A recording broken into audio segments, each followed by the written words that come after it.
चढ़ली जमनिया के मारा रोज माजा देवरा मारा तमा जाय राजा घर आजा।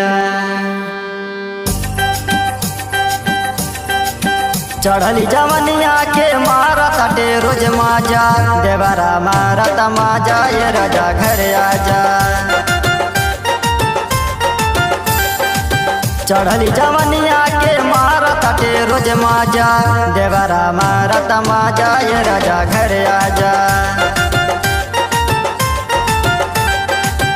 देवरा मारा तमा जाय राजा घर आजा।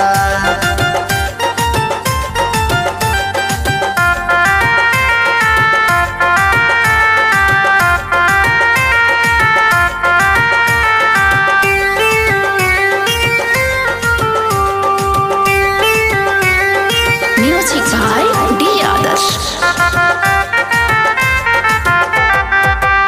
कहीं वकरा के कैसे समझाई हो ई बात ननद के बोला कैसे बताई हो।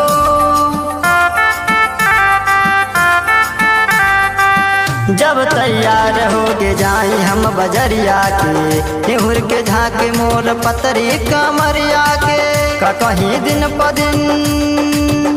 कहीं दिन पदिना दत्तव के बिगड़े ज्यादा देवरा मारता माजा राजा घर आजा। हाँ देवरा मारता माजा राजा घर आजा। देवरा मारता माजा राजा घर आजा।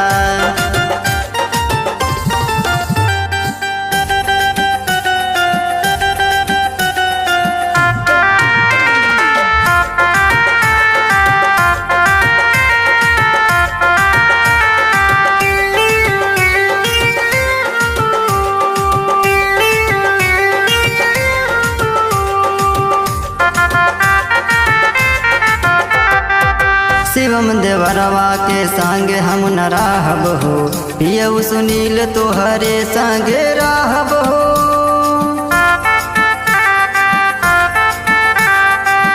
सुनाए राज तू मान मोर कहनवा के नहीं त चल जाइब हमहू नैहरवा के। कबू बहरा जाय दे हब न तोहे ये राजा कबू बहरा जाय दे हब न तोहे ये राजा। देवरा मारा तमा जाय राजा घर आजा। हाँ देवरा मारा तमा जा राजा घर आजा। देवरा मारा तमा जा राजा घर आजा।